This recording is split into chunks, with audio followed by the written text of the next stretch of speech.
नमस्कार विद्यार्थी मित्रांनो, महाराष्ट्रातील समाजसुधारक या व्हिडिओ सिरीजमधील आपले पुढील थोर समाजसुधारक जे आहेत त्यांचं नाव आहे दादोबा पांडुरंग तरखडकर। तर यांचा कार्यकाळ राहिला आहे हा 1814 ते 1882 या कार्यकाळात त्यांनी समाज सुधारणेतील महत्त्वाच्या गोष्टींना वाव दिला आहे।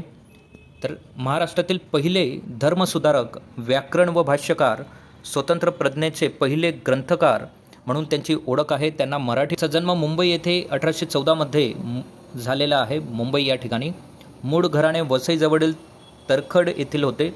बॉम्बे नेटिव्ह एज्युकेशन सोसायटीमध्ये त्यांनी शिक्षण घेतले। काही काळ जावरा संस्थानच्या नवाबांचे शिक्षक म्हणून त्यांनी काम केले। 1840ला एल्फिस्टन इन्स्टिट्यूटमध्ये त्यांनी असिस्टंट टीचर म्हणून दाखला घेतला। 1852 मध्ये अहमदनगरला डेप्युटी कलेक्टर या पदावर त्यांची नेमणूक झाली। भिल्लांचा बंडांचा यशस्वीपणे सामना केल्यामुळे त्यांना राव बहादूर ही पदवी 1862 मध्ये ते निवृत्त झालेत। सो इथे प्रश्न येऊ शकतात की 1852 मध्ये टिंबटिंब या ठिकाणी डेप्युटी कलेक्टर म्हणून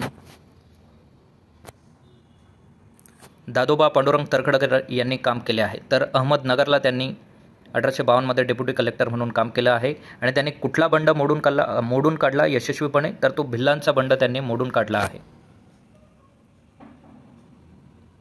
सामाजिक व धार्मिक सुधारणा याबद्दल त्यांचं कार्य आपण जाणून घेऊयात। तर मानव धर्म सभा त्यांनी सुरुवात केली। तर सुरत येथे दुर्गाराम मंछाराम, दीनमणिशंकर दलपतराय यांच्यासह 1844 साली मानव धर्म सभा त्यांनी स्थापन केली।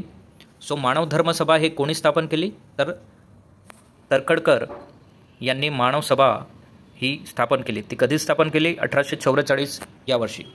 मूर्तिपूजा त्यांना अमान्य होती। जाती संस्थेला त्यांचा विरोध होता। हिंदू धर्माला शुद्ध रूप आणण्यासाठी त्यांनी खूप प्रयत्न केलेत।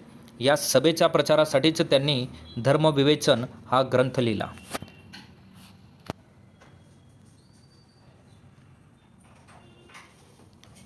परमहंस सभा 1849 साली मुंबई येथे मानव धर्म सभेतील काही अनुयायांसह परमहंस सभेची स्थापना त्यांनी केली। मानव धर्म सभेसारखीच तत्त्वे आत्माराम पांडुरंग, भाऊ महाजन यासारखी मंडळी या सभेमध्ये जॉईन झालीत। त्यांनी जातीभेद मोडून काढण्याचा निर्धार या सभेचा होता, परमहंस सभेचा। एक ईश्वरवाद यांना ते पुरस्कारित होते। एक ईश्वरवादाचे सर्व सभासदांनी एकत्रित भोजन घ्यावे लागे या सभेच्या मार्गदर्शनासाठी दादोबा पांडुरंग यांनी परमहंसिक ब्रह्मधर्म हा काव्यग्रंथ लिहिला। तर पारमहंसिक ब्रह्मधर्म हा काव्यग्रंथ त्यांनी परमहंस सभेसाठी लिहिला आणि धर्मविवेचन हा ग्रंथ त्यांनी मानवधर्म सभेसाठी लिहिला होता। 1860 पर्यंत सभेचे कामकाज सुरू राहिले। त्यानंतर सदस्यांची यादी चोरीला गेल्यामुळे सभा फुटली। शैक्षणिक कार्य 1848 साली ज्ञानप्रसारक सभा त्यांनी स्थापन केली। ज्ञानप्रसारक व सांस्कृतिक जागृती या सभेचं हे कार्य होते।